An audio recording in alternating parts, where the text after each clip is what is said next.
Well, thank you very much. It's great to be back here at MIT. And by way of demographics, I'm curious, how many of you are graduate students? How many of you are postdocs? How many of you are undergrads? They're not here. And then, is anybody faculty? Do we have any faculty members here? Oh, good. So we can talk. We can definitely talk. Well, it's great to be back. And as Marilyn alluded to, this whole workshop, what we're going to talk about over the next 2 hours, is something that came about because of my own career search, beginning with my graduation from Stanford in 1994, and then what was my job search also was sort of a research project. And I have given a version of this workshop now since 1995 to over 22,000 PhD scientists and engineers in the United States and in the UK. And so one of the things that is always sort of curious and on people's mind is, so why do you do this? Why do you, do you have something unresolved about this whole grad school experience? Well, the answer is yes. When I was finishing my PhD, it was actually a really dreadful job market. It was middle of a recession. And in fact, back then, there were these articles in newspapers like with headlines like, "Black hole opens up in scientist job roles." And it was a very desperate time. Because back then, in the distant early 90s, we didn't really talk about non-traditional career paths for scientists. If you were at Stanford or at MIT or Harvard, you were supposed to be in the academic path. And so it was a really tough time, not just because the job market sucked, but also because there wasn't really much truth-telling. These people would go off into these non-traditional careers and you'd never hear from them again. And so I began to do this work and develop this workshop. But then what was interesting is actually after I kind of got settled and on my way, the job market actually got a lot better. So what was ironic is whereas grad students and postdocs were wondering if they were going to find any job at all, and they were wondering whether they could find a job operating a large motor vehicle, now in the late 90s and 2000s, more and more people were talking about non-traditional career paths. And that was great.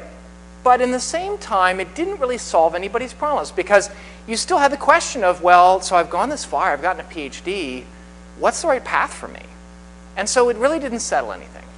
And that was sort of one of the things that I worked on in these workshops with people. And that lasted until about 2008. And now here you are today in 2012 in a job market that frankly is very similar to the job market that I experienced. So lesson number one, I am an example of like the ghost of recessions past. So economies grow, economies shrink, and so first lesson is that I survived and you'll survive.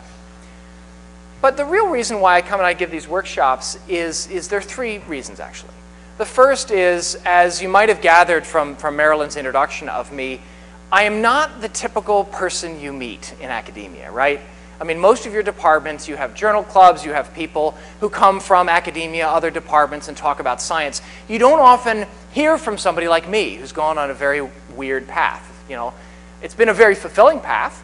It's been a very exciting career so far. I'm still doing science every day and loving what I'm doing, but it's not exactly the path my advisor would have thought of. In fact, if you talk to my advisor, he might even describe it as quite perplexing. But I've had a great time doing it, and along the way I've benefited from a lot of great advice. So part of why I come to these things is we have a tradition in science, and that is unselfish cooperation. So from not so young scientists to younger scientists, I want to share with you some of the advice I've gotten over the years, both in my job search and in the research I've done about how PhDs find jobs.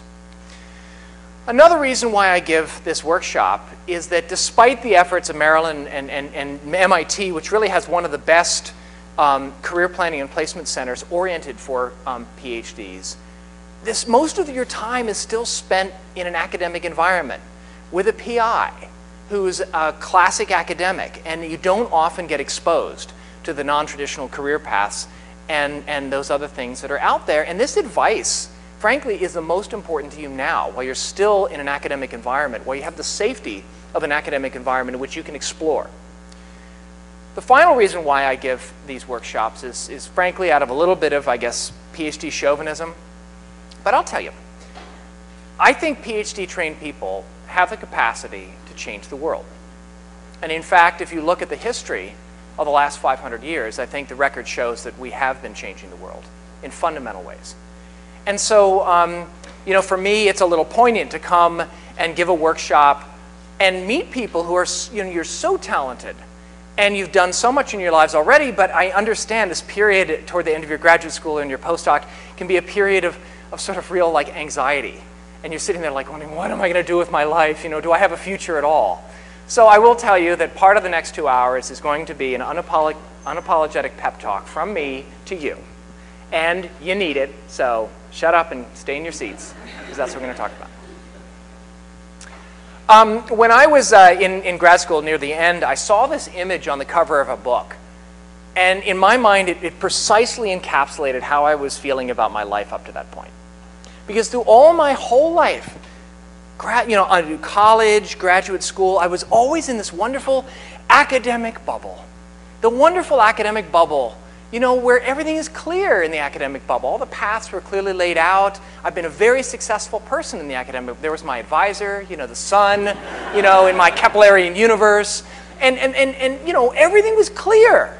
You know, and you know, the proper life cycle of an academic scientist, right? It's undergraduate, graduate school, postdoc, assistant professor, tenure professor, retirement, death, and then out you go, and the new person comes into your office. So when you begin to encounter these questions about whether this environment that you've been in for so long is the right environment for you, that first period of exploration is unsettling. And how could it not be deeply unsettling? But what I've found is the process of exploration as a scientist, whether or not you want to stay in academia or go off and do something totally crazy, the process of exploration I find to be very empowering. Empowering because you can discover pathways and places to apply your knowledge that the people in academia don't even know about. So I also want to, you know, sort of impress upon you that what we do here, what you do here at MIT and we're doing in other universities today is not always been this way. Okay? Science as a behavior among Homo sapiens is a shockingly new aberration. Okay? For thousands of years, we didn't even have a concept of science. Okay? For thousands of years, we as a species ascribed natural phenomena. We ascribed, you know, supernatural beings and demons to natural phenomena. We had whole mythologies. We explained the universe in terms of causality among agents. And really only 500 years ago did we first philosophize and pose the radical thought that by natural observation of the known world, we could actually derive understanding. Not mediated by religions, not mediated by temples, not mediated by gods. Only 500 years ago in the history of Homo sapiens.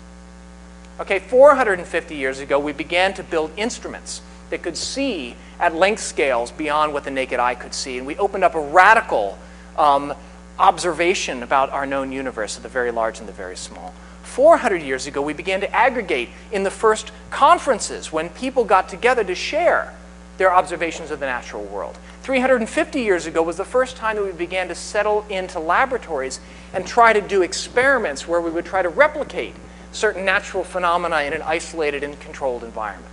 Only 350 years ago. 300 years ago, we began to apply some of this information, this knowledge, to our environment.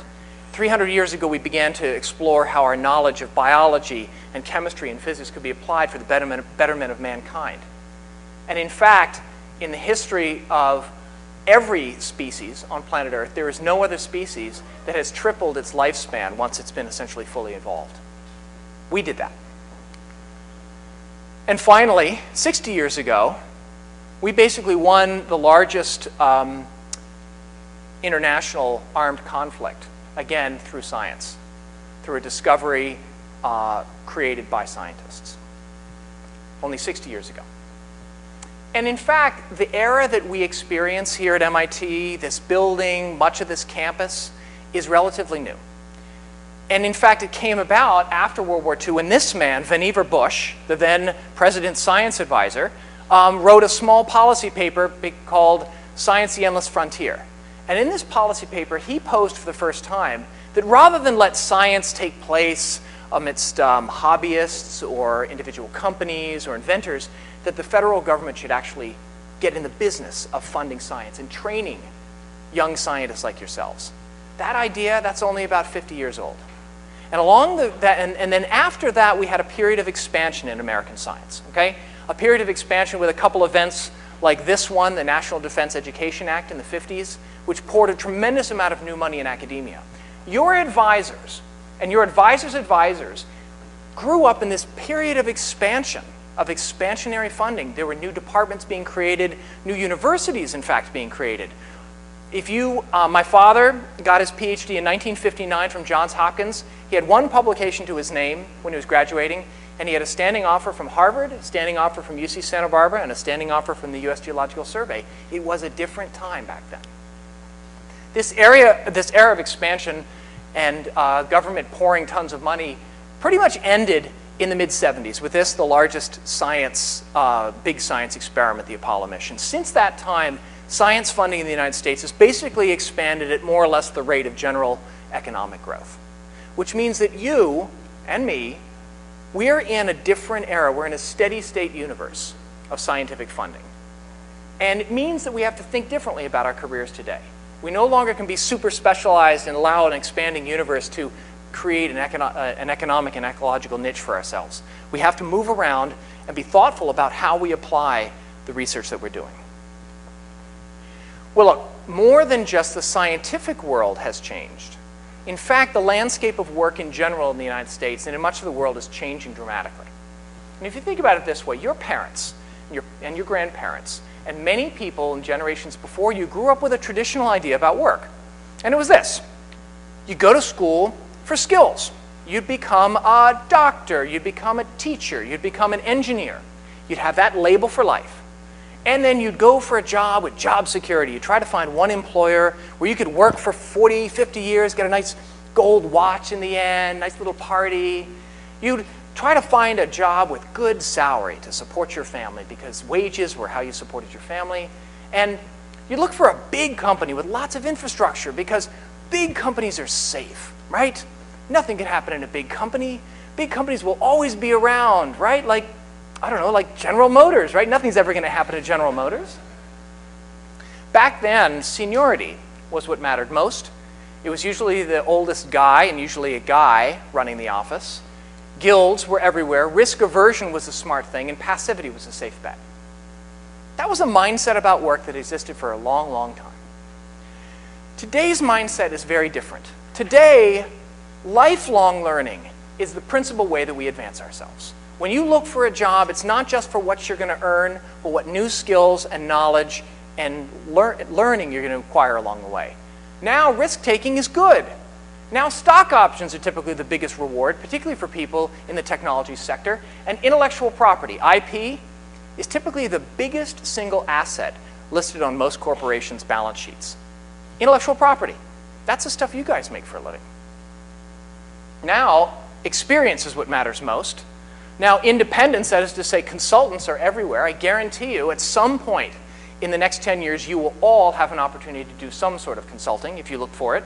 Risk management is a smart thing, and entrepreneurialism is a safe bet. Look at this contrast. Now, the reason I bring this up is that, unfortunately, academia tends to, in many ways, reinforce that old mindset, okay? And the problem is that when you begin to explore outside of the wonderful academic bubble, you not only encounter things you're unfamiliar with, but you encounter this different culture. So I see some interesting changes happening even in a science career moving forward. And so if I frame it this way, think about it this way. There was a traditional mindset in academia that government agencies, they would be your source of support. You'd get grants, and you'd write grants for your whole career, and they'd fund your research and fund your graduate students. And you'd look for work that was interesting. It was intellectually interesting to you and the 7 other people on the planet who understood it. And stuff that was useful but not interesting, well, that's kind of banal. We call that engineering. You know, we tend in academia, we tended to look down on practical solutions. We tended to value scholarship and esoteric things.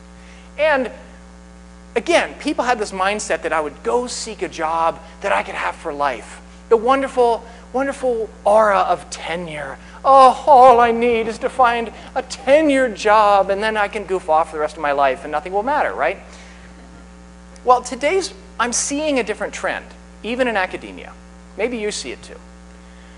I see that people are thinking more about a portfolio mindset to how they fund their research and how they do their work. I'm seeing more and more people, PIs, postdocs even, not just looking for government grants, but also looking for ways of doing partnerships with individual companies. And I see more and more people starting up their own economic enterprise, not necessarily a company, but definitely consulting, publishing. I see people more willing to consider a mix of intellectually interesting, and also useful projects. And in fact, what some people are discovering is hidden beneath something that looks useful and somewhat banal can be very exciting, interesting problems. And then finally, I see a greater willingness for people to physically move around in their career and try different locations. I think this is all very healthy, but it does mean that there's a change. Now, some things have not changed.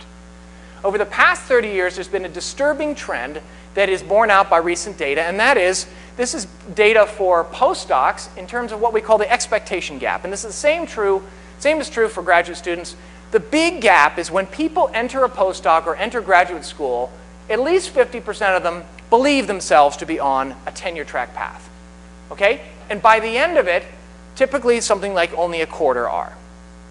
And that trend has persisted for many years. Ironically, if you look at non-tenure track sort of trends, you don't have much change. But the big change you see in people as they go through grad school and go through the postdoc is this shift from the quote-unquote canonical path to this weird and somewhat disturbing term they call other.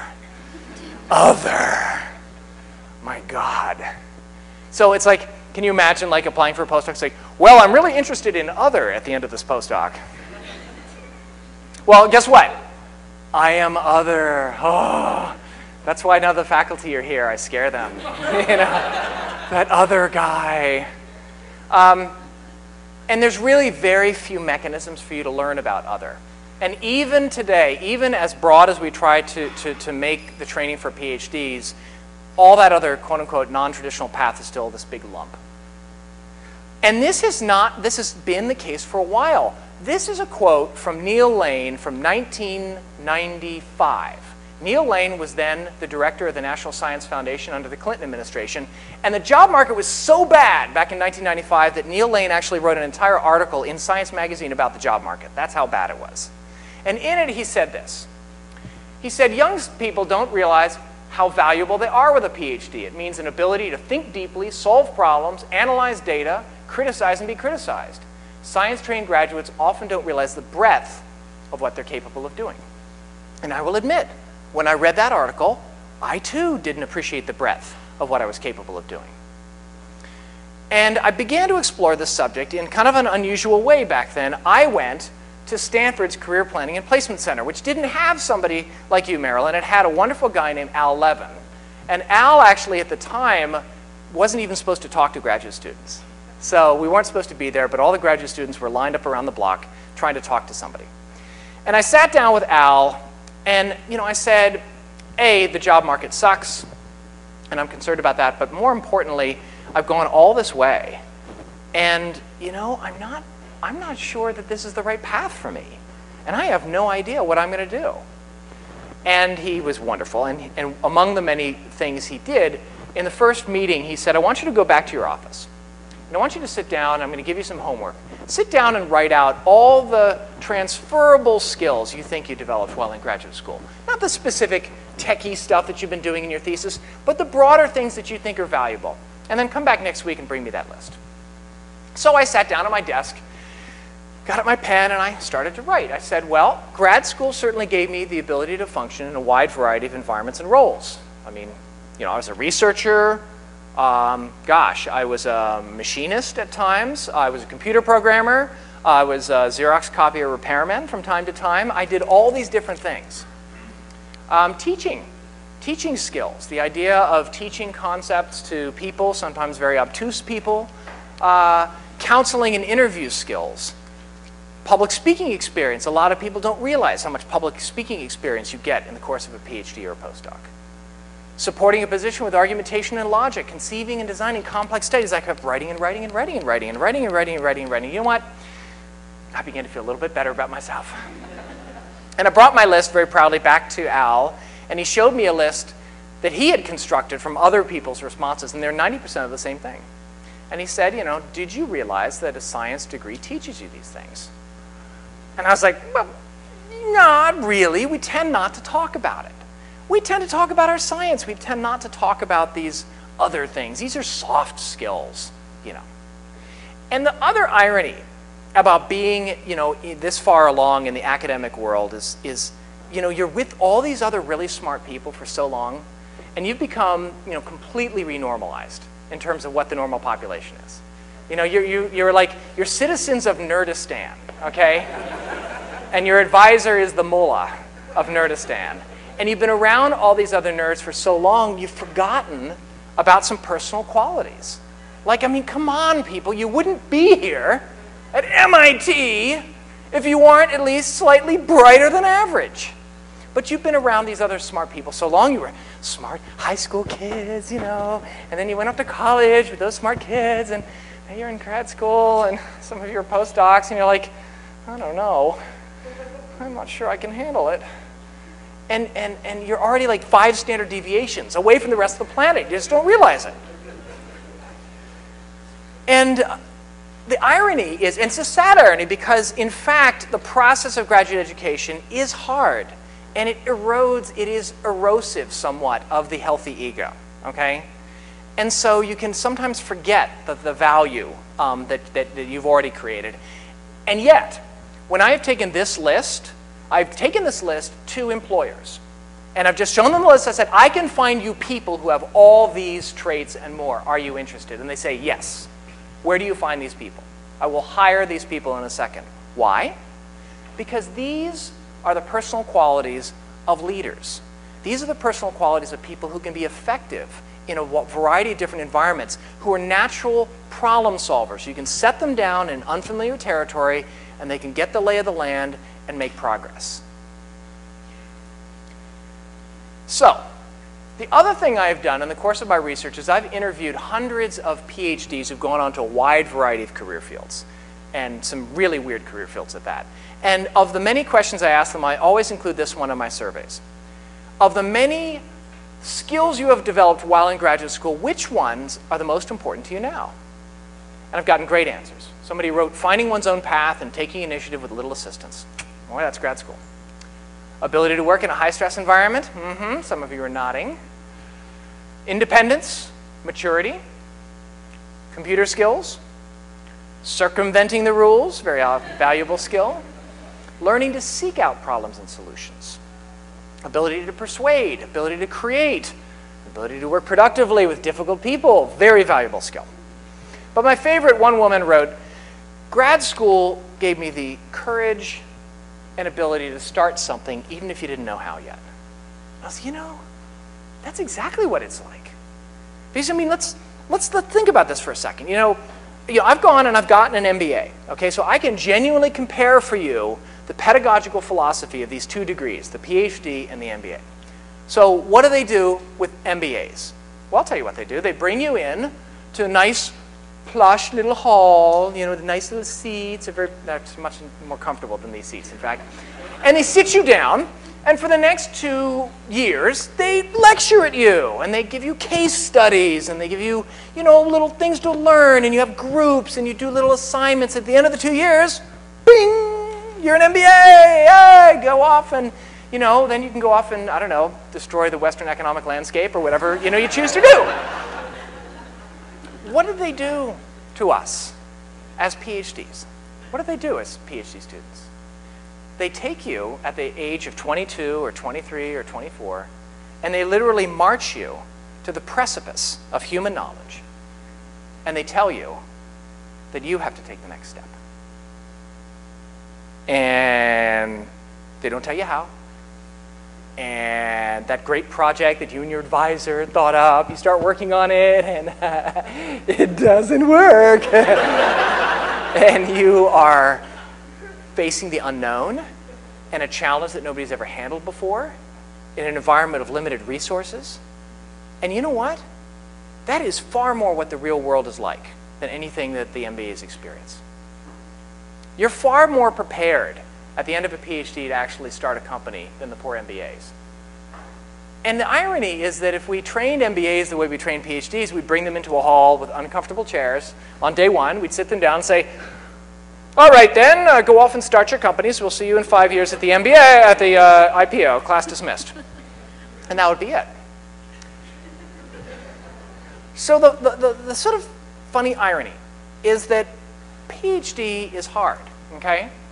And for some of you, it may have been very hard. And there have certainly been times when you've thought that this may not be worth it. But the irony is that some of the times when it's been the hardest for you is actually the times in which you've experienced the greatest growth.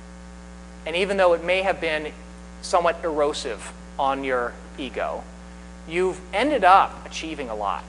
And it's very easy to forget that in the academic world, where you still feel like you're, not yet ready to be born. So look, if all what I said just now was true, and we PhDs were the strongest and the toughest and the brightest, we'd be running the world by now. And I don't know if you've noticed, but except for Egypt and Germany, we're not running the world. Did you know that? Mohammed Morsai, PhD, material science, USC. Did you know that? Angela Merkel, PhD, theoretical chemistry. So, ironically, in a lot of the rest of the world, the PhD is a track to power and prestige. And ironically, not so much here. And why is that? Okay, certainly one reason why is how our culture, our Western culture, views you with a PhD. Because, my friends, if your name and PhD at the end of it floats across somebody's desk who's not an inhabitant of Nerdistan, who doesn't know what science is about, what do you think the kind of first image is that comes across their mind? Well, my friends, it's something like this. Now, this may be a terrible caricature, and I think it's very interesting, though. I think it's very interesting to unpack some of the social stereotypes that surround PhD. Okay? Because while our little fellow here, unwashed hair, pocket protector, like all of us have our pocket protectors, right? No watch, no sense of deadlines, wrinkled clothing. Look up here. Very, very smart. People see PhD at the end of your name, and they assume that you are a genius. They assume that you're a rocket scientist. In fact, they assume that you are a lot smarter than we know you actually are. So there's an interesting opportunity that lies within this negative cultural stereotype of PhD, and it's this. It is actually very straightforward for you to address all the superficial prejudice and all the superficial issues of PhD. It's very easy for you to learn to communicate effectively, to dress appropriately, to do all those things that the MBAs know how to do, okay? You can erase all this stuff very quickly. But whatever you do, friends, don't blow our cover, okay? Because when you show up looking like a professional, embodying professional, not seeming like a graduate student or postdoc, dressing effectively, communicating well, and with PhD at the end of your name, you now have an asset that differentiates you relative to the rest of the planet. Well, so if our cultural perceptions of PhD may be a limitation for us, I think the bigger limitations are actually within ourselves, both within our culture of science and academia and our own personal culture. Okay? And I sort of call this collectively the curse of being smart. Because, for example, over all these years in Nerdistan, we have become very highly skilled, right? And so we tend to value our technical skills the most. In fact, we tend to give ourselves these labels of technicals. I am a chemist. I am a geochemist. I am a biogeochemist. I'm a microbiogeochemist. We've got these little stovepipey names for ourselves. And in academia, we are taught that that is our only area of competence. Oh, you cannot go off to material science. You are not a material scientist. Sit down, you chemist. You do not belong here. Stay away from my grant money. You know, we have these stovepipes, and we're taught that we have no competence outside our own little area. We can conceptualize. We're really smart people, and so we can conceive of all sorts of complications to our actions. And you can sit there and you can be second-guessing yourself throughout your entire career. Well, let's see, Marilyn said I could take that internship at the tech transfer office, but then that might drop my probability of getting a publication by 4.3%, and that might, but you can sit there and like think and worry about all sorts of things in your life in lieu of acting. We're used to knowing it all. We come from a culture in academia where you're expected to be the expert. You are expected to know it all, which means it's a culture that's hostile to basic questions. You know, the whole thing like, oh, there's no such thing as a stupid question. You ever been in like a journal club and you've asked a question and everybody's looking at you and like, oh, so there is a stupid question. And I just asked it. Yeah. The bad habit that you're being taught, because you're A students, the bad habit you're being taught is that you have to solve it all yourself. Do the problem set by yourself because you're smart. You know, the C students long ago realized they'd never survive if they did all the work themselves. And they learned a very valuable skill, and that is to go ask for help and to ask for other people to finish their homework for them. When you get out in the real world, there is more breadth of problems. And like starting a company, there is no better way to plumb the depths and breadths of your incompetence than by starting a company. There are so many things that you don't know. And if you think that you have to be the expert in absolutely every one of them, you'll never get out of the block. So it's important for us to, at the same time, understand where we need to have expertise, but also let go of that and allow ourselves to ask basic questions, to be the dummy in an environment, and rather than always feel like we have to be the expert. We're intellectually smart. We fail to appreciate that there are other forms of smart out there. There are people who've never graduated college who are highly effective in this world, who are doing amazingly great things, and yet they're not scholars, and they don't have PhDs, because there are all sorts of intelligences that allow people to make a contribution. But in academia, we tend to judge people by the length and breadth of their CV. You know, that's how we ascribe value to people. Finally, we're used to being exceptional, which means we don't like to fail. And if you fear failure in your life, you're going to be careful. You're going to be cautious. You're going to be incremental in your steps. You're going to be incremental in your science. And even if you're willing to work really hard and take all sorts of, you know, like work really hard, take lots of little incremental steps, your aggregate vector is going to be pretty modest. Sometimes taking a risk is not as risky as you think it is. Sometimes the unwillingness to take any risk at all puts you in a much riskier position. So, to illustrate this, let me show you a two-column list of real people. And I've scrambled this list up somewhat. On this side are people with their PhDs. And on this side is their current or recent job. And I want you to look and you tell me what you think the most probable match is between the PhD on the left and the job on the right. Give me some answers. What do you think? Come on, shout it out.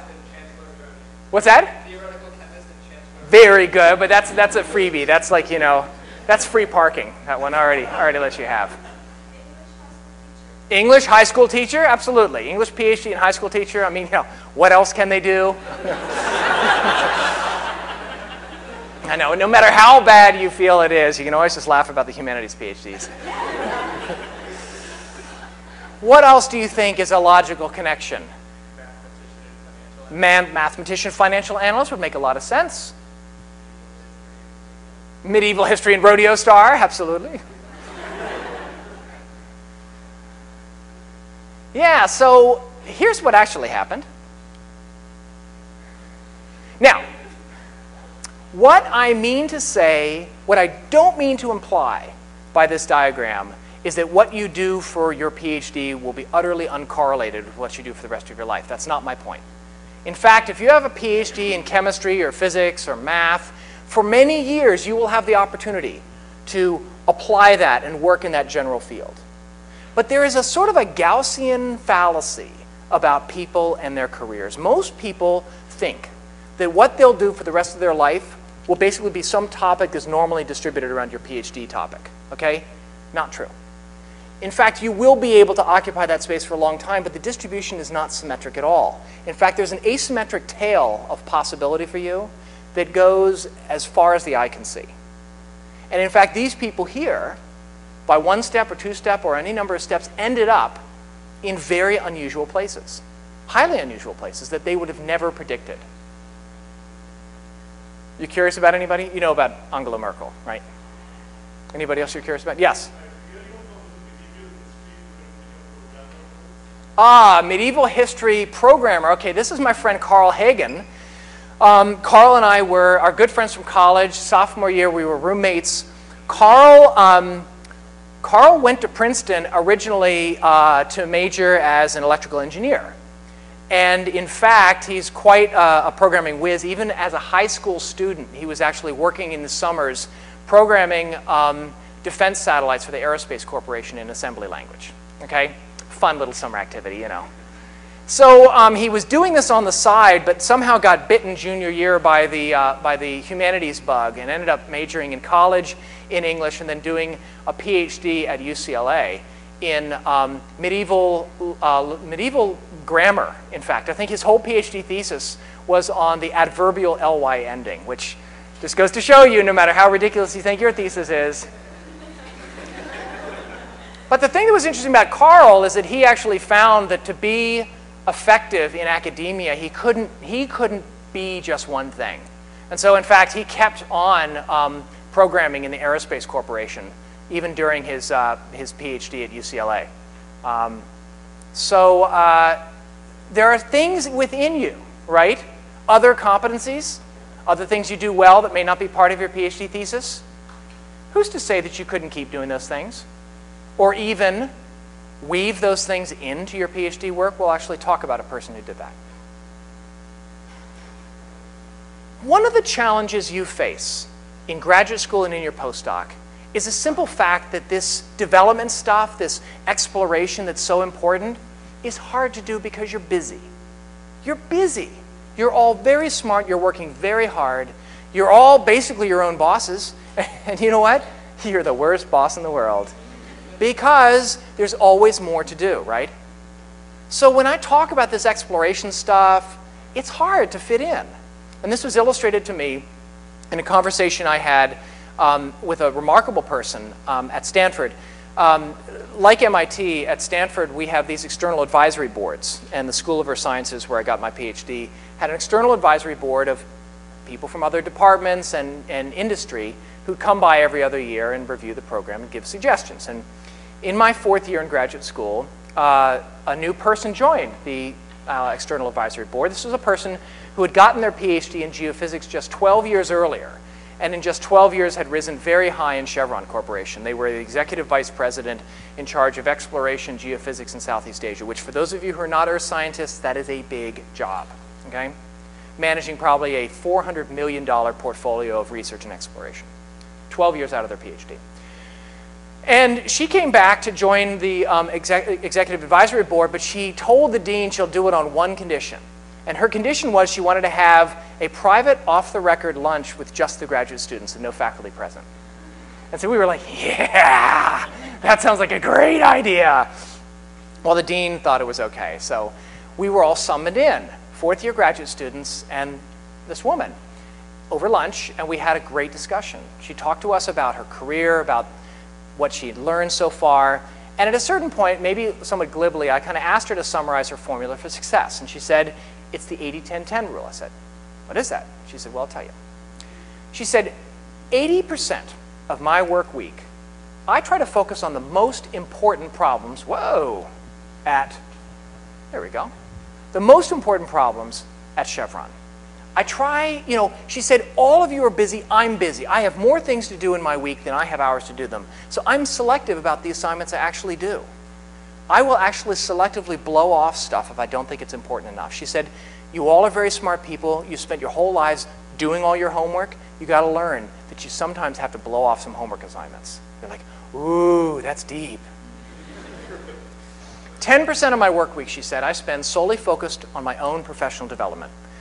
I close my door, my secretary holds my calls, I read outside my field, I visit people in finance at Chevron, I visit people in finance at Morgan Stanley, not because it has anything to do with any of my current projects, but solely to grow myself as a professional. And Chevron pays for that, and they should. Because if I become a stronger professional, Chevron has a more effective person. And so that's an important part of my job, is to grow myself, and I devote 10% of my work week to that. So I said, so what's the final 10%? She said, oh yeah, well, the final 10% of my work week, I tell as many people as possible what a good job I'm doing. The 80% of the time I'm actually doing my job. Boom.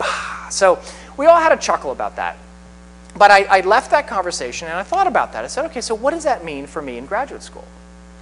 Well, what it means is that maybe in a month, in 1 month, I will devote an aggregate of 2 days to my own personal or professional development. I might sneak off and hear a lecture in the business school, or I might take a little workshop, I'm going to sneak away from the lab, and I'm going to do something to help broaden and grow me. And 2 days out of the month in aggregate, I'm going to spend trying to build my network. I'm going to do informational interviews, I'm going to go hear people and lectures. Can I manage that? Can I manage to squeeze 2 days out of a month here and 2 days out of a month there? And more importantly, will my advisor notice? And I was like, you know what? He's probably not going to notice. So for me, the 80-10-10 rule was a very valuable tool to help me enforce this sort of professional development. Because if I didn't have any way of enforcing it, I was just going to stay in graduate school, stay doing the same old thing, and hoping that somehow my path would change. The final thing you have to appreciate is that while in academia you are training to do this one technical thing or these set of technical things, for us employers, we care about a lot of things in addition to your technical skills. And you'd be surprised how often we will choose candidates with an inferior set of technical skills, but superior skills in these other areas. For example, leadership skills, persuasion skills. In academia, we tend to think that the only thing that is about persuasion is like writing a good grant application. That's persuasion skills. We never teach our graduate students about sales. There's a whole science of selling, of marketing, of framing ideas, critical skills, which we don't train our graduate students to do. Humor. I don't know if you've been around faculty meetings, but that's often in short supply. Tax, same thing.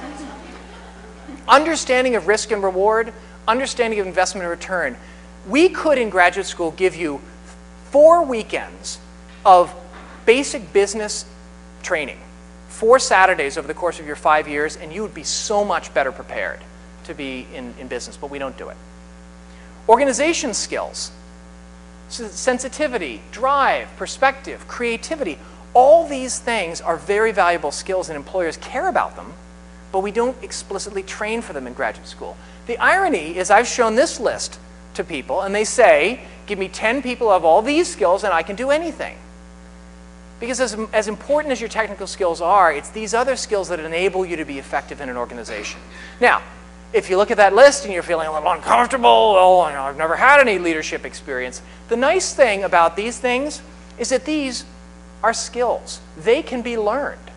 There is nothing in this list that is like some innate trait. None of these things are like lying somewhere on your 17th chromosome. This is not genetic. People can learn all these things. In fact, in the business world, we train people in absolutely every one of those categories. And there are contractors and people who can come in and give great leadership courses, creativity courses, teaching creativity. Yes, it can be done. So when you look at these things, realize that as a graduate student or as a postdoc, you have the opportunity to now, if you want to cultivate some of these skills, do it.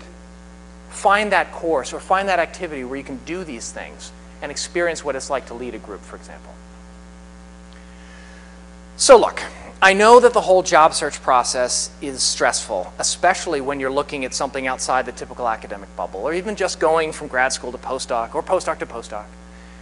And they're typical questions, right? Typical questions that come up, like, how do I get a job in, fill in the blank, intellectual property law, investment banking. No, not investment banking. Something else. How do I write a resume? You know, I've got to get a job. What jobs call for my skills? Where's the bathroom? I'm going to be sick. It's a very stressful time. But there are better questions, such as, what do I enjoy doing and what am I good at? What are various careers like? What careers are a good match to my skills, interests, and values? And probably the most important question of all, who can I talk to? Okay, why are these questions better? Well, you know, as I've said, we scientists and engineers, we've spent so long focused on our technical skills, we tend to think that is the sole criteria with which we should judge a career and opportunity. And in fact, especially in these R1 universities like MIT or Stanford, we look at our PI's life and we're taught that that should be the only thing that matters, is your science and your publications. I remember one of the biggest fights I had with my advisor was in my 5th year. He had a colleague who got an NSF grant, you know, and they were at University of Kentucky, Lexington. And they got an NSF grant to do solid-state NMR spectroscopy, which is exactly what I did for my PhD thesis. And my advisor was really excited for me. He's like, oh, Peter, I found you your job. This is great. And I was like, great, Jonathan. That's wonderful.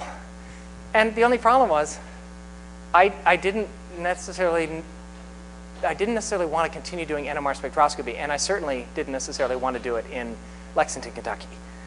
Now, some of you may be from Kentucky. I bear Kentucky no ill will. But I had a very serious girlfriend who turned into a fiancé. She had a job, and I liked the Bay Area, okay? And so the deadline was approaching, and like Jonathan would come up. So how's that application going? And I'm like, The deadline came closer, and the deadline passed. And then my advisor got an email from his friend. Hey, where is Peter's application? I was expecting to see that. He came storming into my office. What do you think you're doing here? What do you think you're doing? If you're serious about science, you'll take that job no matter where it is. And you know, I remember this. He said, if you want to get back to the Bay Area, you'll just climb that greased pole and you'll figure out a way to do it. And I was like, oh, no, there's an attractive metaphor. And I remember feeling awful, okay? I was one of those grad students who had a bit of a focus problem at times, okay? And I remember feeling like very like a loser for not somehow buckling down and taking that postdoc. We're better now, by the way. My advisor and I were very good friends. He, by the way, remembers the conversation very differently, but that's all right. The fact is that I think academia can encourage some pretty imbalanced priorities in your life. And don't for 1 second feel like you should be judged by necessarily the standards that come with a career in this particular institution, as venerable as it is. Okay, another challenge we have, as I said, is we lack information. We're in the academic bubble. We're in Nerdistan. You don't often hear about other stuff. And you know, the ivory tower metaphor, it's a great metaphor. In fact, we happen to be in an ivory tower-like building. It's hard to get out and explore. And finally, you know, career change, moving away from science can be a very traumatizing concept for people. You spent all these years making all this investment, and now you're going to throw it away. I'm sure Angela Merkel every night sobs uncontrollably that she's not doing theoretical chemistry, you know. Bottom line here, friends, Fiske's law. If you don't like what you do for a living, you probably won't be very good at it. And the corollary of Fiske's law, which is also Fiske's law, if you love what you do for a living, including if you love doing science, you'll be fine. Okay? But seek out those things that turn you on. I'm not saying like follow your passion and join the circus, but what I'm saying is listen to your heart and try to figure out the things that are a combination of what you're good at, what the world needs, and what the world is willing to pay for. If you find the intersection of those three things, you can have a very fulfilling career that doesn't really feel like work.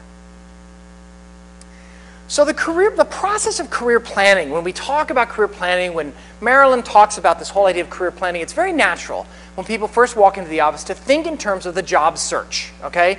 To think, oh, I'm coming to the Career Center because I've got to get a job, right? And so I've got to work on my resume, I've got to get interview practice and cover letters and all these great job hunting things. And certainly that is part of professional career development, is those skills and that practice. But that is actually at the apex of a whole bunch of activity that starts with a foundation of something totally different, something that has nothing to do with looking for a job, something called self-assessment. Simply the process of introspection, understanding yourself and exploring your skills, interests, and values. And then along with self-assessment, a general practice of exploration, okay, of scanning the horizon, of looking around, of having a habit of just keeping a little bit of your bandwidth available for stray signals that might be important.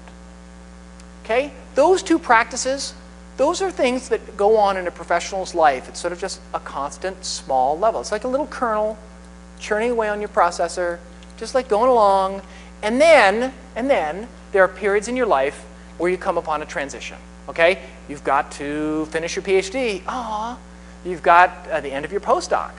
Or something happens to you. You get denied tenure. Okay? Then you have to do a transition. Now you need to focus. You need to begin focusing on specific scenarios for getting you from where you are now to the next step. Okay? Then, with all that preparation, the actual job search becomes much more tractable. The irony is that people who do this, who have gone through this process, two things happen. One is they actually apply for fewer jobs because they're much more directed, but the jobs they do apply for, they have a much, much higher yield rate. So we're going to go through this pyramid. Normally it's an 8-week course. We're going to do it in about 22 minutes because you guys are smart and we can go fast. Self-assessment. Self-assessment, as I said, is the process of understanding yourself, which is not a straightforward challenge, okay? Think about it this way. It's very hard for a system to take a measurement on itself, right? You've got your own internal biases, who you think you are, how you think you show up to the world. And so there's a whole branch of cognitive psychology that's arisen to help people understand their skills, interests, and values a little bit better. There are informal methods, self-guided methods, interest exercises, and even formal methods, exams and tests, and career counseling. Many of these are actually available at the Career Center. The bottom line here is, you're all weird and neurotic in some way, okay? Each of you's got some strange little tick. Figure out what it is and figure out how it's valuable, and then apply it, and apply yourself in a place where it's an asset and not a liability. So when I think of initial brainstorming and thinking about self-assessment, I think about questions like this. What do I enjoy doing most? What do I like most and least about my present career? What are my values? What do I like to read? What organizations or jobs sound interesting to me? When have I been my happiest at work? When have I been my most unhappy? When I was meeting with Al Levin, he actually recommended that I do this. Start a career development journal. And literally, it was nothing more than a spiral notebook. And into that spiral notebook, I would write down answers to questions like this. And when I came to a workshop or something, I would take my notes in that same journal. And if I read an interesting article in the San Jose Mercury News, I would jot down my notes in that journal. Now, why do that? Well, as I said, the process of leaving the academic bubble or even exploring in a new field can be very unsettling and also very disorganized. And the process of journaling can help you kind of begin to map out some things. And what you'll find, if you journal, you'll page through after the first few weeks and you'll already begin to see patterns emerge. And that can be very orienting for a normally very disorienting experience. And the other thing for me is my career development journal was literally like a physical totem reminding me of my job search. So it was an orange spiral-bound notebook. I had it in my knapsack every day. It was sitting on my desk. I was doing my work. There's my journal. It's looking at me. It was sort of like a garden gnome. It's kind of like always staring at me and reminding me about that 80-10-10 thing. That it was important for me to spend the time to be advancing my professional development. So another aspect of self-assessment can be these self-guided exercises that you can do yourself. And in fact, the booklet, I think you distributed the booklet electronically. There's a booklet. Okay, there's a booklet that contains a lot of the information from the slides, and it has some of these exercises, and this is one of my favorites. Think back over the experiences you've had in your life in the area of work, leisure, or learning, and then, oh, I'm sorry, make a 2-column list of everything you can think of that you like and dislike about the academic career. And then, once you've got your list of likes and dislikes, rank the things you like the most and the things you hate the most.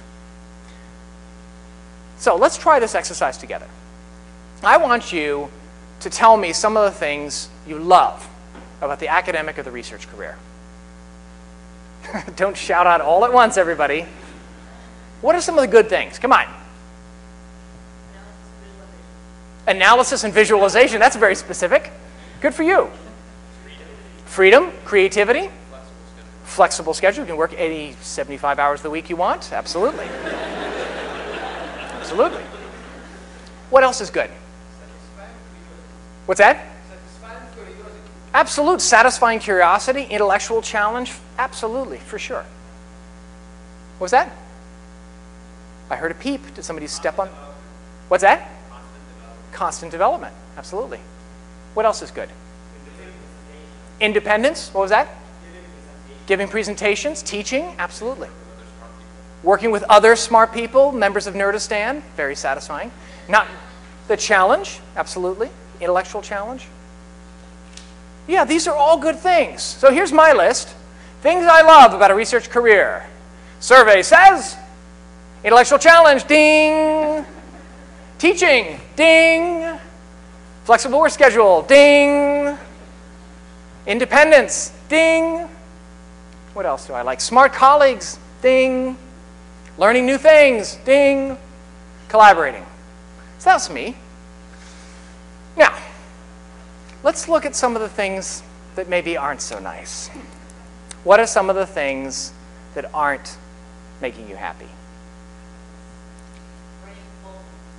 The grant rat race, yes. Proposals. Politics. Failed experiments. Lack of money, right. The hours are long, but the pay is low, so it kind of, it balances itself out a little bit. Yeah. That wonderful trade-off, yeah. Isolation, yeah. Let it out, people. There's nobody around. Little positive feedback. Yeah, that's right. Here, I'm done my experiments. Oh, is that all? Nice. Yeah, so here are mine. Things I hated about a research career. Long hours, ding. Low pay, ding. Isolation, ding. Funding rat race, ding. Politics, arrogant colleagues, lack of teamwork. Well, here's the interesting thing about this exercise. For the most part, we mostly agree on the good things, and we mostly agree on the not so good things, in general, okay?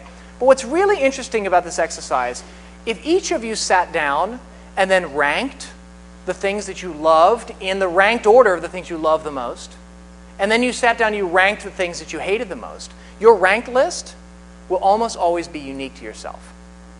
And I think what's important to realize about that is that you can be successful graduate students and be very different people.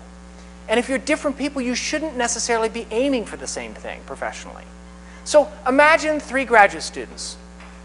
I'm sitting here in that chair, and this is me. And then right sitting next to me is this person. They have a different set of loves. Their number one love is teaching. They like the flexible work schedule of academia. They have a family. They love the independence and intellectual challenge. All those things are great turn-ons.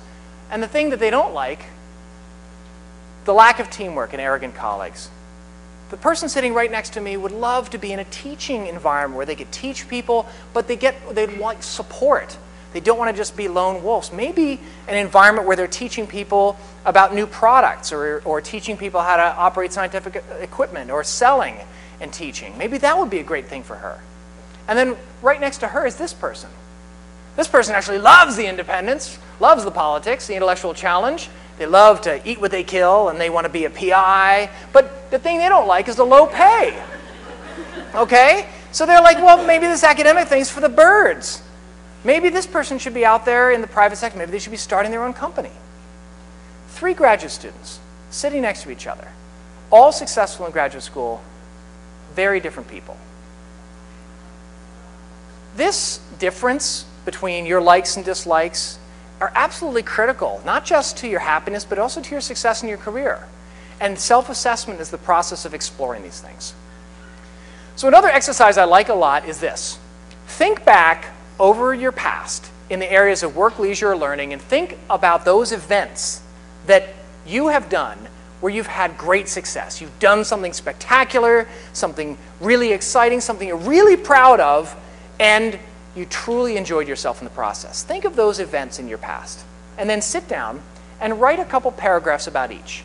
Tell us what it was that you did, tell us about the environment, the challenge you faced, and why you consider it so satisfying, okay? What's really important about those events in your past history is those are the periods in which you have been in the zone, you've been doing your best work, you've really been aligned with what you're doing. And it's really important for you to understand what environment and what factors help you get into that. And so what's really interesting, when I've done that exercise with people and people have actually, then sat down and inventoried what they've written, it's really fascinating. You see patterns right away. Somebody pages through their pages and they say, huh, every one of these things I'm leading a group. Very interesting. Or, huh, every one of these things I'm working by myself. Also very interesting. Or, huh, absolutely nothing has anything to do with graduate school. Very interesting. The other reason I like this exercise is these stories about yourself, they're very powerful stories. They tell good things about you. And come time for your interview, if you've practiced and even written out some of the narrative surrounding some of these stories, it can supply you with very good words during an interview, a good story to tell about yourself. So there are formal methods of self-assessment. How many of you have heard the Myers-Briggs? Maybe you've done it. Yeah, a lot of people have, and I think you have that available here. Another one that I encountered was the strong interest inventory. Rather than focusing on your personality type, the strong interest inventory focused on trying you to understand your interests, what things interest you. And the fun thing about the strong interest inventory for me was that in addition, you sort of do an exam, and then you answer a bunch of questions, and they give you sort of broad categorizations of kind of what type of interest you have. But then it does something else which is really interesting. They take your raw answers, and they compare you to representative populations from a whole range of career fields. So your answers to the strong interest inventory get compared to like 100 hairdressers and 100 college professors and 100 airline pilots. And what you do is you get this list of where your answers have matched closely with other people. And so when I got my answers back from the strong interest inventory, I was not surprised when my answers didn't correlate very highly with geologists, which was normally what I was doing for my PhD. And I don't know. There may be some geologists in the room, but geologists, they're all big, they're all burly, they go out and beat on rocks, and they run around. And I was more of a lab rat, so I knew it wasn't that, that strong a match. I looked down the list of matches, and it was quite surprising. There's some things that made sense, like college professor. I was actually a strong match to college professor. City administrator was a strong match. Speech pathologist, pretty strong match. But my #1 job match with a strong interest inventory was a complete surprise. I dare anybody to guess it. No, I'm not sure they had that. Game show host, they didn't have that either, no. No, my #1 match on the strong interest inventory was executive housekeeper, butler. I was like, I like helping people, I like cooking, ask Jeeves, ask Fiske, ask Fiske. I think I can see that. Well, it was amusing, but it also illustrates one of the limitations of these things. What these things are not, this is not like a fortune teller. None of these tests are going to spit out a piece of paper and tell you what you should do for the rest of your life. It's not what they're for. What they are instruments to help tease out of you insight about yourself and things that you hadn't maybe appreciated. So one new thing that's come out just 3 weeks ago, Science Careers, the part of Science Magazine's online careers section, just produced this My IDP. IDPs, individual development plans, are becoming more and more interesting in academia because they can help you articulate some specific goals between you and your advisor, both as a graduate student and as a postdoc. But the reason I bring up my IDP is they actually have a whole suite of self-assessment tools online that you can go through. And it's kind of fun to kind of go through and get a sense for how your skills, interests, and values may match up with different pathways. All right, self-assessment is looking inward. Exploration is looking outward. Exploration, just like self-assessment, starts with just habits. Habits like just scanning the environment around you, keeping your eyes and ears open, reading the newspaper, browsing the web, coming to hear talks. That's a habit of exploration that's very healthy, okay?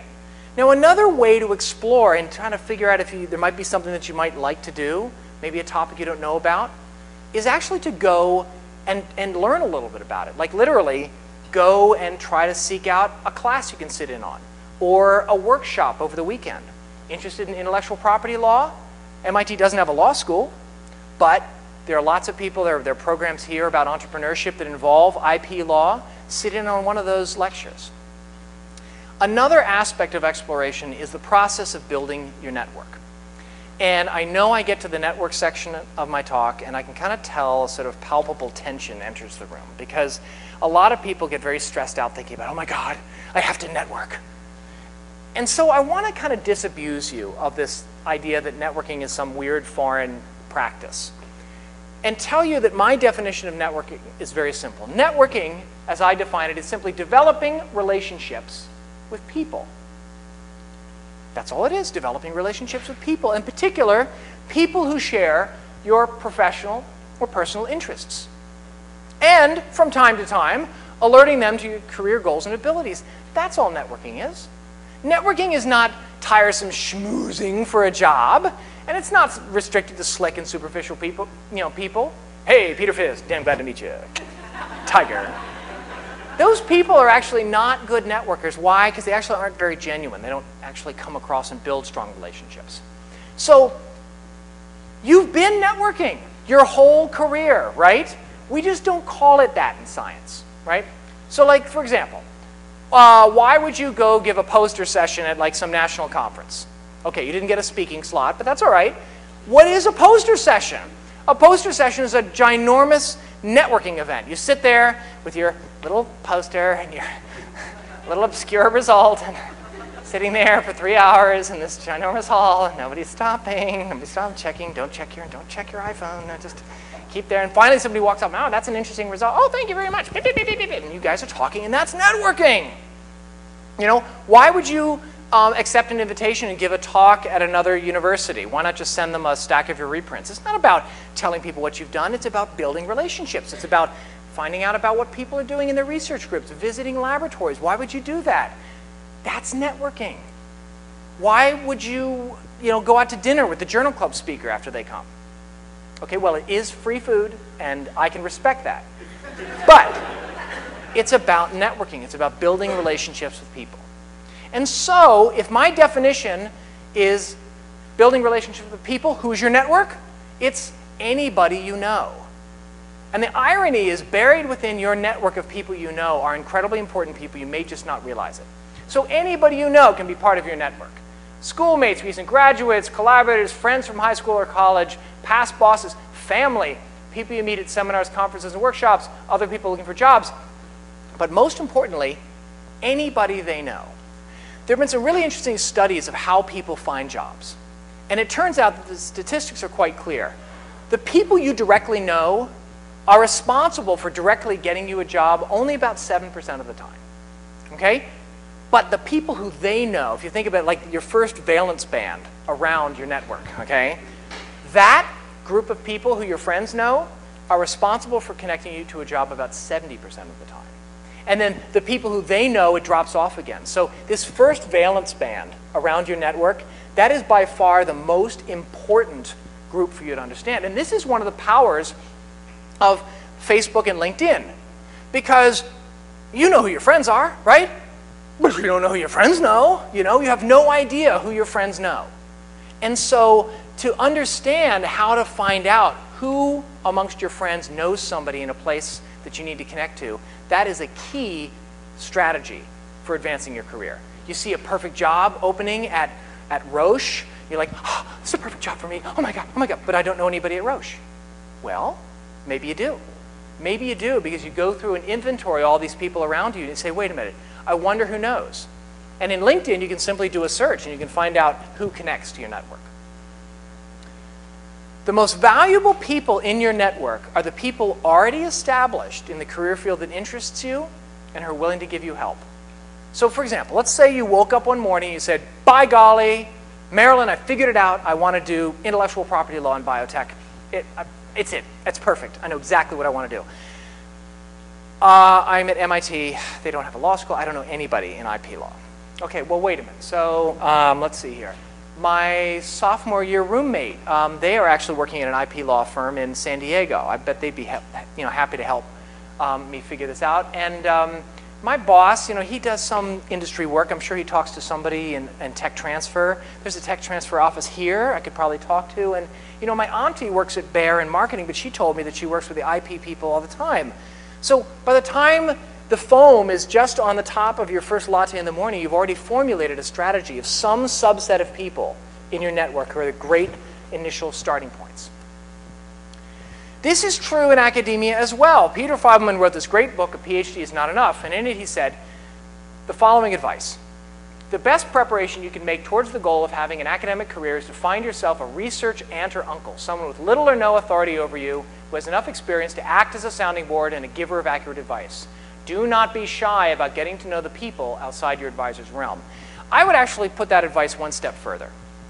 As a graduate student, I would recommend strongly that you try to do at least one chapter of your PhD thesis with researchers, preferably outside MIT, or at least outside of your research group. And as a postdoc, I'd recommend that at least 25% of your research activity at MIT be spent with researchers at other institutions. Why? Because that collaboration is going to be the single best way that you connect with other people and move your career forward. Now, the other thing is that you've got a whole other kind of identity. I call it your e-persona. It's everything on the web about you. And the reason I bring this up is that I recruit for PhDs all the time, and we use this. So if you make the short list in any of our searches, we will Google you, and we will find what we can. In fact, the kind of amazing statistic now is I am averaging about 50% of the time, if you're a shortlist candidate for one of our jobs, I can find an image of you. It's kind of amazing if you think about it. Big Brother is watching you, and guess what? We're all Big Brother. So all that information is out there. So just be aware of what's out there and realize what these various things are for. I think it's great if you have a website or your group's website. I think it's great to post your papers as PDFs, because for those of us who don't have access to a research library, it's just very helpful for us to be able to pull up your papers and see what you've written. Okay, I think that's great. I think it's great to have a bio on yours or your group's website, but I recommend that you don't ever put your resume or your CV on a website. I also recommend that you don't put it on Monster or Dice or anything. The only place where I think it makes sense is in LinkedIn. You put a reverse chronological history of where you've worked, and I think that's the right place for it. Why not post your resume or your CV? Well, the resume or the CV, they are kind of marketing documents for you. They're very important to focus those documents on the opportunity that you're interested in. Okay? And if you just post a generic CV or a resume, well, first of all, if you post a CV on the web, what does it make you look like? It makes you look like an academic. Okay? And if I see somebody who comes across with a CV on the web, I'm like, okay, this is somebody who's kind of clueless and probably very smart, but looks very much like they want to be in the academic world. Okay? So I recommend that you use a bio and not a resume. Why? A bio is all the same stuff that's in a resume, but instead of having you look like a job seeker, a bio makes you look like a professional. And what's really nice about a bio is it's simply the same information where you do it in a narrative form in reverse chronological order.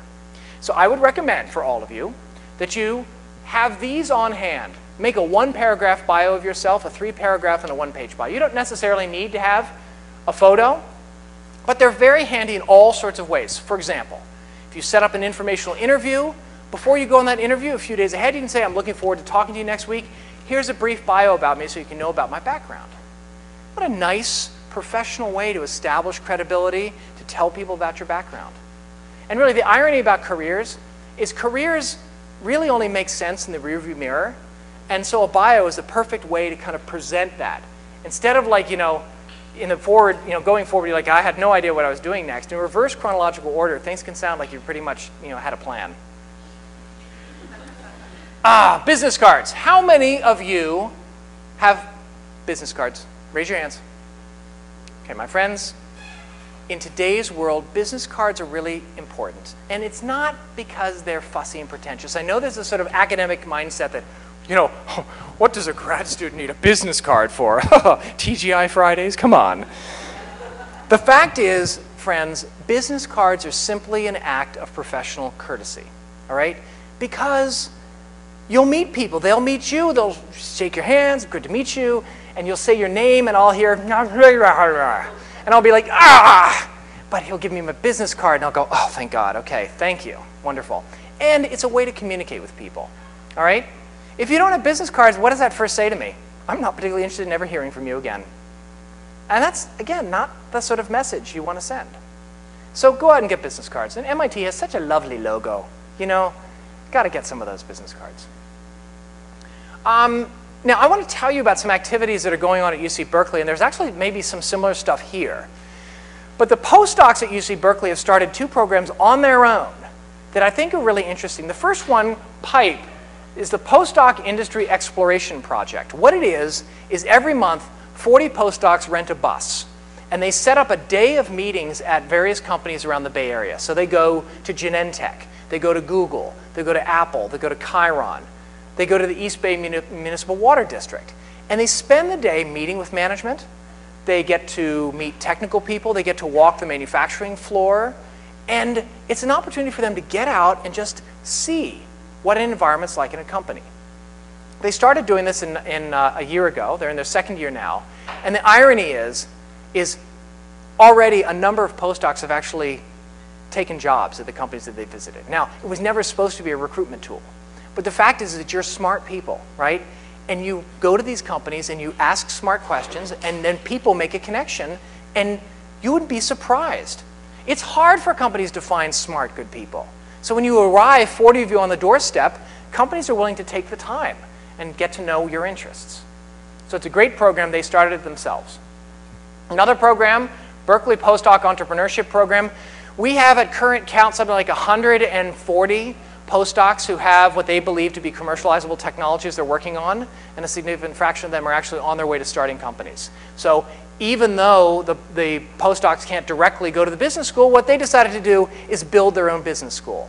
So we have a series of evening workshops and courses, and the postdocs are recruiting people. I'm one of the advisors, and they recruit people in to teach them what they need about business. So here's 2 examples of postdocs and graduate students. Graduate students are intimately involved, building something because they want it, not because the administration thinks they want it. All right. So we've gone through self-assessment, exploration. Now we're going to transition into the specific stuff that's about hunting for a job. And the first thing I said was this focusing business. How to focus and develop specific strategies. One of the biggest problems you have is with PhD at the end of your name, if that's all people see about you, is your resume with PhD at the end of it, they're going to make assumptions about who you are. And so it's really important for you to try to get on the inside of every job search, particularly if it is involving something that's a non-traditional career path. There are all sorts of strategies of doing this: informational interviewing, interning, volunteering, part-timing, moonlighting, consulting, and even incorporating the outside world into your research. Informational interviewing. How many of you have even heard of the term informational interview? Raise your hand. Pretty good, MIT. How many of you have actually done an informational interview? All right, that's more typical. I will tell you that MBAs, by the time they finish, they probably will have gone on 20 informational interviews by the time they finish their degree. PhDs aren't taught about this, but it is a very common practice that people use to try to explore and build relationships and try to focus their job search in particular areas. How does it work? You go to the place where people are working and you set up an interview. You reach out to somebody, you sit down with them and ask them about their work. Ask them about how they made the transition. A perfect sort of person for you to seek out is somebody like you, somebody who got their PhD and who now moved on into a different career field. Great person to talk to. How do you get started? Find a name through your network. MIT has a fabulous alumni database of people, thousands of people, who have agreed to be resources for you. So if you're interested in a particular company or a particular field, troll through that database and find some contacts. Call them up. See if you can come over to their office and meet with them. The typical questions you ask are, about required background and training, specific information, personal experiences, advice, future trends. Future trends in particular, long before a company is ever going to advertise a position, you can find out where they think the growth is going to be. Now, the interesting thing about informational interviews is that while you're seeking out information, it's also an opportunity to meet people. And if you do well with this person, they can become part of your network. And in particular, one of those critical people in your network, those already established in the career field that interests you and who are willing to give you help. And the irony is about informational interviews is that the following has happened to me, and it's happened to a number of people who've done informational interviews. The following scenario. You set up and you go on an informational interview, you have a great experience. We're supposed to talk for 30 minutes, you guys ended up talking for 90 minutes. At the end, you shook hands, thank you very much, and you go on with your life. 3 weeks later, your phone rings. Hey, Rebecca, this is Paul. Hey, I really enjoyed our talk a few weeks ago, and after you left, I passed your resume around some people around the office, and that initiative I was telling you about? Well, it looks like the funding is going to come through, and well, would you be interested in talking to us about ... Now you're the insider. Now you're the person they're thinking, I wonder if she'd be interested in heading this up for us. It's not as fanciful as you think. It's a phenomenon that happens a lot. But you've got to get out there and meet people to make it happen. So, in some ways, you should treat it like a formal interview for a job. You should embody the professional that you need to be, okay? And you should do all those great professional things. Write a thank you note. Email is fine. Paper notes, I don't know how you feel about this, but I think paper notes these days looks a little fussy, a little Victorian. It's kind of like an audition, even if there's not a role in the play for you yet. We have at PAX had this scenario twice now where somebody has reached out to us, interested in our company, we've done an informational interview, and then several months later, an opportunity has opened up and we've reached back to them. So it can happen. Now, why are people willing to do these things? Well, the answer is that a lot of people got their jobs this way. People like to give back. It's karmically balancing to give back. The other thing that's funny is that people like talking about themselves, oddly enough. It beats working for half an hour. And finding fresh talent is critical to an organization's success. Information transfer is a two-way process. So there are all sorts of other ways of becoming an insider. There are all sorts of insider strategies out there. And I can tell you stories about each one of these, but I will let you pick one of these topics, and I will tell you a story of a real person, a real PhD, who found their quote-unquote dream career by employing one of these strategies. Which one of these topics are you curious about? Moonlighting. Yeah. So for those of you who are not familiar with the term moonlighting, moonlighting is an American expression that means doing a second job, often in the off hours, without your primary employer's knowledge. Okay? Now the following story is true. The names are changed to protect the not so innocent. At Stanford, our research group had a collaboration with another research group in civil engineering. We actually shared some equipment, so we got to know the research group pretty well. One of the members of that research group, a graduate student, we'll call her Janet. Janet did not have a very great experience in graduate school. In fact, her advisor, who was fairly legendarily known as a jerk, seemed to reserve particular delight in making Janet's life hell. So he would be arbitrary in deadlines, he would change assignments, and he seemed to delight in publicly ridiculing her whenever he had the opportunities, particularly at group meetings. And Janet was miserable. In fact, she was always just oscillating between whether she's going to stay in grad school or not. So one day, she saw in the Stanford Daily, back then we had actually physical newspapers made of paper, it was wonderful. She saw a classified ad. There was a local geotechnical engineering firm that was looking for a part-time programmer in geographical information systems language, which is a database language for handling geographical systems, geographical data. And she had that galore. In fact, it was part of her thesis. So she called them up. She said, hey, I saw this ad. I'm interested. But can I do this work from home? And they said, sure, most of it, but we need you in the office 4 to 6 hours, at least one day a week. So she said, okay, I'll do it. And so it turned out that her day was Friday. And every Friday she'd come into her department early in the morning and very conspicuously get her cup of coffee, walk by her advisor's office a couple times, walk by, move things around on her desk, but by about 9:30 in the morning, nobody could find Janet. Her advisor would occasionally come in, hey, has anybody seen Janet? Her office mates would say, no, I haven't seen her recently, but her computer's on.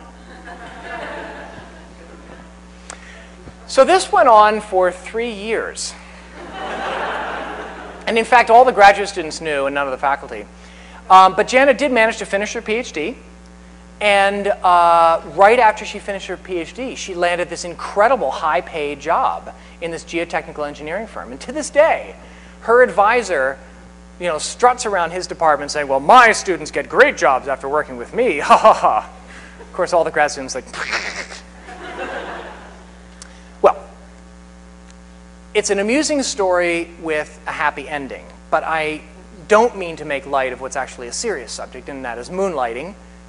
Depending on your status here at MIT, depending on your visa status, you could get in serious trouble.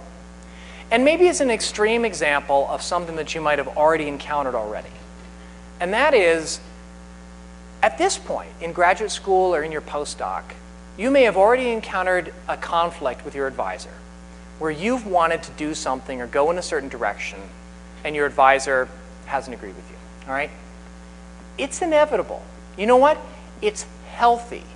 Because if you think about it, the process of graduate education, the process of a postdoc, is supposed to be a process of insubordination. Think of the meaning of that word. You come to graduate school as a subordinate, and you're supposed to grow into a colleague or a peer. It is a process of intentional insubordination. And there are times, most of the time, your needs and your agenda and your advisor's agenda will be coincident, and that's great. But all of you know that there are times when your advisor's interests and your interests might diverge, and you're faced with a dilemma. You can either be a good graduate student, do what you're told, keep your nose to the grindstone, or you can choose to go ahead and do that thing. I can't make that decision. Only you can judge whether it's worth it or whether you need to make that choice. But I'll simply give you 3 pieces of advice from a very dear old mentor of mine. If you're going to break mom and dad's rules, first step is to consider rationally, is it worth it? What do you hope to gain by going this path? Can you justify it? Can you make a reasonable argument, even in the face of your advisor's opposition, why this is the best choice for you? 2, if you get caught, don't try to hide it. Be professional, own up. Number 3, whatever you do, as long as possible, try not to ever get caught. And of course, that advice came to me from my older sister, and she was talking about my parents. So it's a dilemma, but in some respects, your career development is going to come a little bit at the expense of your research productivity. And some of your advisors are going to think that that's great, and some of your advisors are going to be uncomfortable with that. So just be discreet. All right, I'm going to say almost nothing about CVs and resumes. Why? Because at this point, you already have a great CV or resume, and you've got great resources here at MIT to polish up your resume. So I'm going to give you the final exam on this whole module. True or false, people?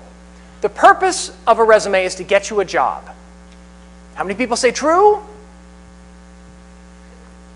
How many people say false? We need more participation than that. How many people say true?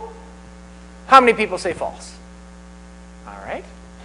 A resume is a description of all your past achievements and work history. How many people say true? How many people say false? An individual resume can be sent out to many different employers without alteration. How many people say true? How many people say false? CVs and resumes are basically interchangeable. How many people say true? How many people say false? All right, people, you know your stuff. The purpose of a resume is to get you an interview, not a job. Am I being semantic? No, no, my friends. The idea of a resume is you need to present information so that I know in my screening of all these resumes that you're at least minimally qualified, okay? And so a critical thing about a resume is that you need to orient the language and orient your background and frame it in terms that I can understand and recognize fit with the job I'm trying to fill, okay? When you go on an informational interview, ask the people you're talking to in the industry what language, what terms map from what you're doing as a graduate student into what they do in a company. Figure out how to align your language. Use the words in the job description as much as possible. And realize that resumes and CVs are totally different things. A CV is a Latin word, curriculum vitae, which translates literally into all the crap about your life. So it's a core dump of your entire history, all right? A resume is a subset of those things that are most relevant to the employer and the position being sought. So that's why you shouldn't post your resume, because it's always going to change. There's great advice out there, great advice on the web. One little piece of advice for you, though, don't give salary history or expected salary, even when asked. Even when asked. You have a field in an application, trying to tab past it. Now, I'll give you a little piece of advice here. My friends, I recruit all the time. I've recruited 35 PhDs for the companies I've been involved in.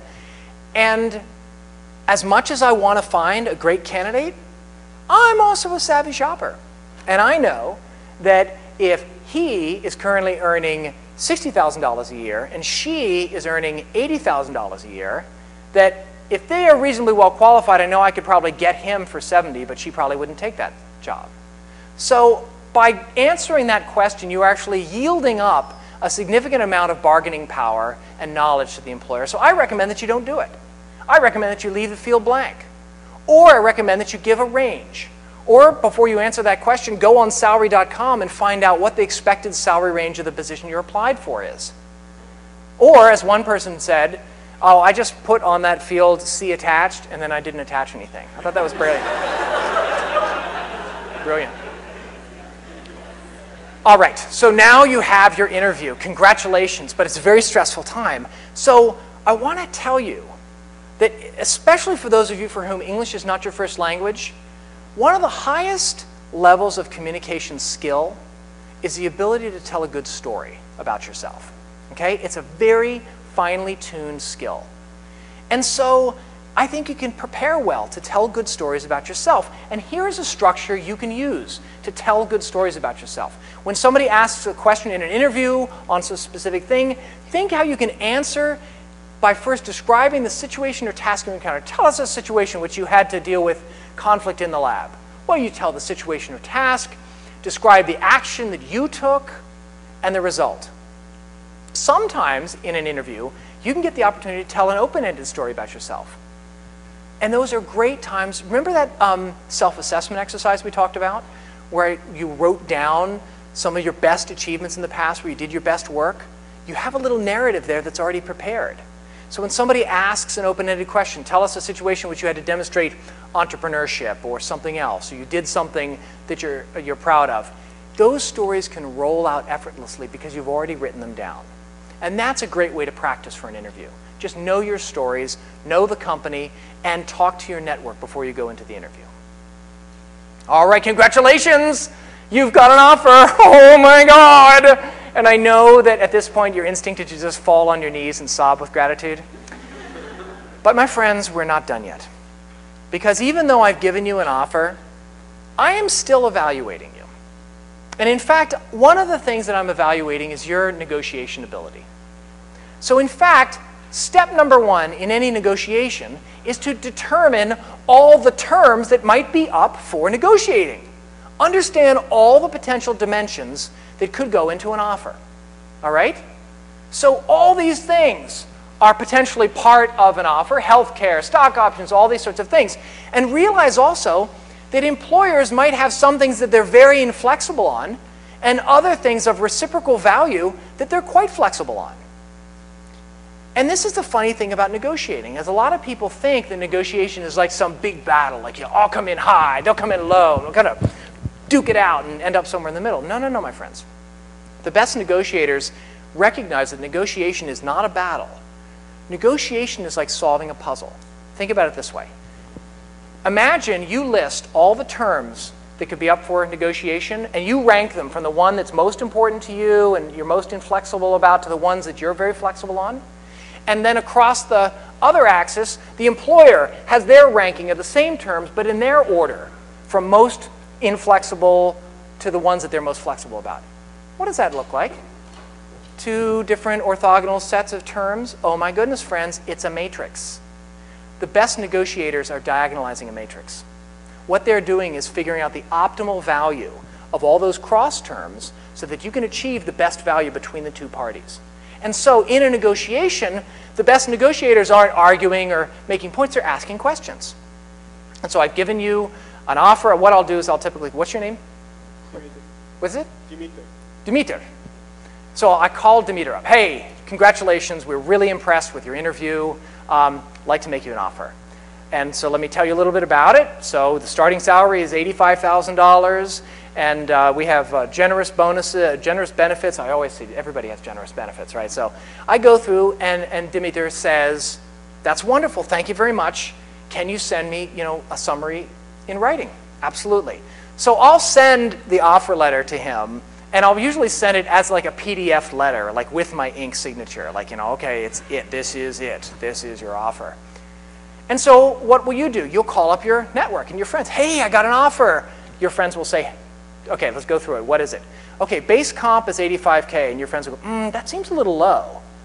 What do you think it should be? Well, go on salary.com, and you kind of, with your friends, kind of work up where things should be. And then you call me back, and you say, Peter, thank you so much. I'm very excited. I have some questions. Well, here it comes. Well, the base comp seemed a little low, and I did a search on salary.com, and it turns out that, an engineer with my background and where you're in the United States, it seems like the salary range is more around $95,000. Can you tell me how you arrived at $85K? Well, blah, blah, blah, standard salary, blah, blah, blah. This is a standard practice. Well, maybe I'm going to be inflexible on base comp.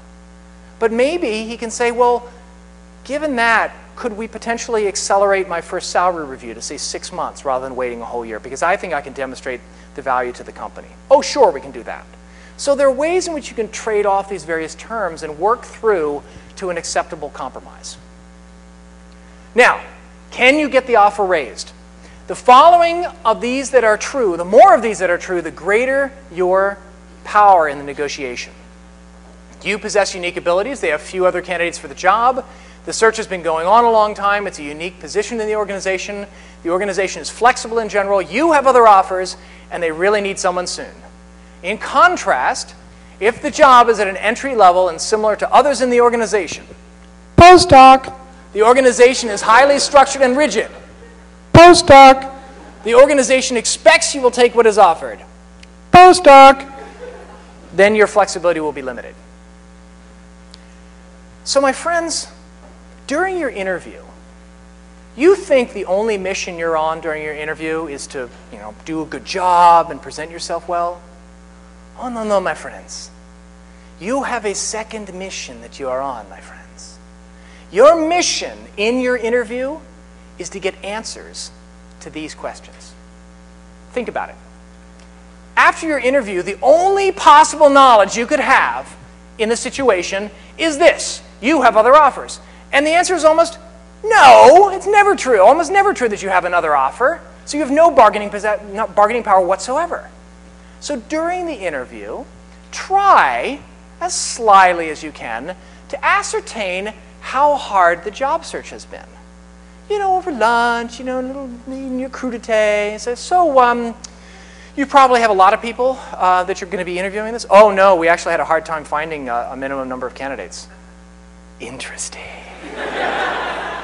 So you've probably hired people like me with a PhD before for stuff like this. No, we've never actually hired in this position before. Interesting. So the fact is that you can get some information. And you're not, being an employer, it's not appropriate to just string an employer along. but realize that once I make the offer to you, I kind of want to close, okay? Because now we've got like you in mind, and she's great, but like you're my #1 candidate. And if this takes too long, I might lose her, and then I might have to start over again. So these are all parts of professional negotiating. Some final advice on interviewing. I just think it's a good idea to arrive a little early. 10 or 15 minutes is perfect. 45 minutes is stalkerish, you know? 10 or 15 minutes. Better still, if you've never been there before, go the day before and just like check it out. Go like see like what kind of cars are in the parking lot. Are there any cars in the parking lot? You know, maybe the whole thing's a scam. You know, like it's just like a whole bunch of like warehouses. Bring along extra copies of your resume. Give a good handshake. If you're uncertain as to whether your handshake is good, go see Marilyn, and she'll tell you if your handshake is firm and professional or if it's soft and cephalopodic. You know, you'll do that for them, right? Make eye contact. For those of you who are coming from other cultures, there's an American sort of thing about eye contact, and here's a protocol you can follow to ensure that you make good eye contact right when you first meet the various people you're interviewing with. So make a mental note of the color of your interviewer's eyes. So you come into the room, you say, "Hi, my name is Peter. Great to meet you." Laura. Laura, good to meet you. You're kind of squinty, so I was hard. The light isn't good. Sort of green or blue? Blue, okay. Bad lighting. No, again, you shouldn't hold them down and like be like, okay, wait a minute here. But, so sorry that little demonstration didn't quite work out right. But, for those of you, that's just good practice. Making mental note of the color of your interviewer's eyes. Perfect amount of time. Also, be ready to ask good questions. I get attracted, maybe I'm a masochist, but I get attracted to candidates who ask me tough questions, who ask insightful questions. To me, that says a lot about them and says a lot about their preparation for the job. So back to your informational interview, a great question to ask the people you're doing informational interviews with is like, what are some of the best questions you've been asked by candidates during a job interview? And they'll say, oh, like a candidate asked me this or that. And you're like, hey, thanks. Again, ask other people for answers to the homework. Finally, be yourself. Don't think you have to pose or put on, you know, some sort of thing. Be yourself, be in your natural state, and you'll come across genuine. So I'm going to wrap up by talking about the sort of perceptions and realities thing. Because these perceptions, these negative perceptions they have of us as PhDs are not just superficial. They're cultural. According to many business people, academics and scientists are simple-minded about money, impractical about time, have no sense of deadlines, are socially passive, and value ideals as absolutes. Also appreciate that when they see PhD at the end of your name, that they may be worried that you're a hermit and not a leader, that you're arrogant and not a team player, that you're a rebel and not an organizer, or that you're a problem person and not a solution person. So, in all your engagements with people, in your informational interviews, in your networking, try to tell stories about yourself where you are not these things. Try to erode not just the physical stereotypes of PhD, but try to erode some of these mental stereotypes that people have about you, and try whatever you do to leave behind this wonderful misconception everybody has about you. And also, realize that you harbor your own prejudices and misconceptions, having been in Nerdistan so long. It's very natural to feel like academia is the only environment where there are intellectually challenging problems. No, no, my friends. Science is new, okay? Science is powerful.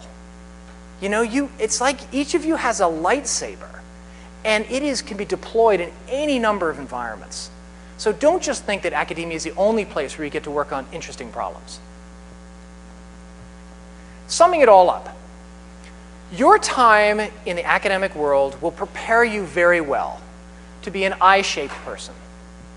It will give you this keel of deep knowledge, of deep insight and expertise in this one area. And like a keel, that one experience can keep you upright as you encounter new winds and new directions. But if that's all you do is develop that single deep keel of knowledge, you will fit into a very narrow slice or a very narrow set of opportunities. And really, that's what your school can do for you, is to give you that wonderful keel of knowledge. But in order to succeed, I think you need to be a T-shaped person.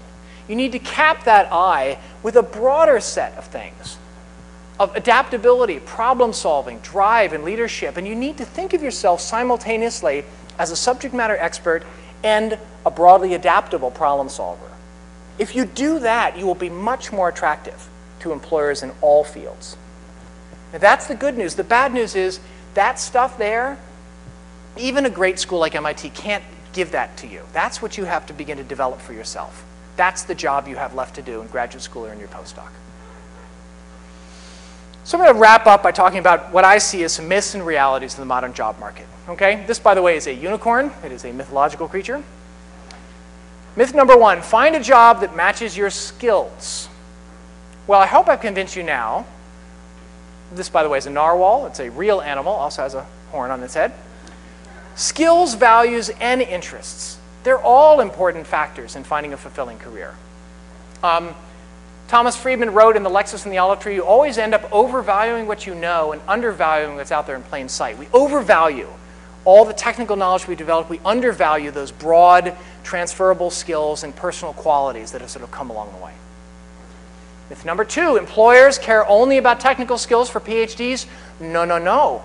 We care about a lot of things in addition to technical skills. We care about personality, degree of fit, learning ability, leadership, communication skills, persuasion skills, and drive. I interviewed one woman who was a hiring manager for a specialty. They make graphite components. They're one of the largest manufacturers of graphite components. And she was telling me that she said, we hire for attitude and train for skills. I said, even for PhDs? She said, especially for PhDs. She said, if I had an opening for somebody to be an atomic force microscopist, and I had two candidates, one with 10 years experience in atomic force microscopy and the wrong attitude, and somebody who had 0 experience in atomic force microscopy but had a PhD and the right attitude, I'd hire that person. Why? Because I can train this person to do all the specifics of AFM. I can send them out for courses, for things. I can get them up to speed quickly. I can't train this person to think, act on their own, or care. Myth number three, you should map out your career trajectory many years into the future because, of course, life is certain, right? Well, the narwhal knows that serendipity, unplanned detours, and even setbacks are inevitable. They're inevitable. But the people who can exploit chance opportunities, explore new areas, and make the best of setbacks tend to be happier and more successful. And my friend, my astrophysicist turned financial analyst friend, said 5 years ago, I would have never predicted that I would have ended up here. So some final thoughts for you. Job hunting today involves chance encounters, random opportunities, and that can be very unsettling for those of us who like a directed and orderly universe. Okay? So the way you improve your prospects is to, if you'll forgive the analogy, grow your job cross-section. Okay? Grow your network, build that network, and the more interactions you have, the more opportunities will come your way. Getting a job in science requires all the same job hunting skills, including getting a job in academia. It requires this networking, informational interviewing, all this stuff applies. Thinking about finding a job is stressful, demoralizing, and produces anxiety. Actually doing something about finding a job can be liberating, empowering, and fun. And finally, the real heart of why I give these workshops. I believe that you can serve science, you can serve your community and your country in many different roles with a PhD. So don't be afraid to consider a non-traditional career path just because it's unfamiliar to you, your department, your advisor, or your family. The world has got a tremendous range of exciting and challenging problems right now in all sorts of areas. And a PhD is an enormous weapon of good that can be applied to these problems. And I would just close by saying this. If we could magically have all of you come back, if we could all come back to this room 10 years from now, and each of you stood up and you told us what you were doing now and where you were, you're simply not going to believe the places you're going to go. So with that, I will end my prepared remarks, and I will take your questions. Thank you very much.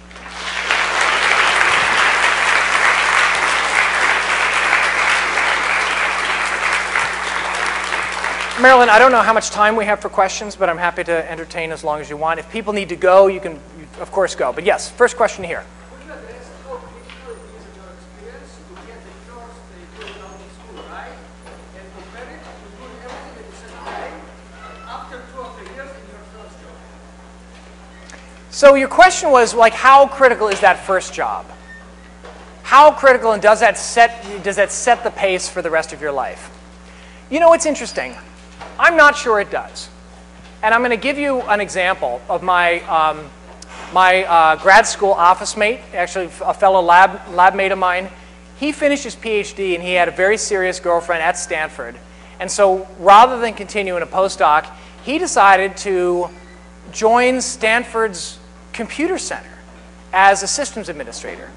And for 5 years, he basically worked at Stanford doing sysadmin work. Okay? At the end of his 5 years, his now wife had finished with a master's, etc., and he realized that he really did want to go back into science. And he and my advisor basically plotted a path for him to do some research in his lab and then go on to do a postdoc. And within 10 years after going back into science, Dane's publication record and anything, you can barely tell that he was out for 5 years. So that first job, whatever you do, yeah, you don't want to be profligate and do something that's silly and meaningless. But the fact is that you, at any point in your career, you have the potential to make a pivot, even potentially a pivot back into research. And so I would say that one of the really nice things about a postdoc is that a postdoc is an opportunity to intellectually pivot. So for example, I went from a PhD in geochemistry and material science to a postdoc in planetary science and condensed matter physics. And postdocs allow you the opportunity to move around. And so that's just my basic answer. I don't think that there is one critical job for you to get that sets the rest of your path.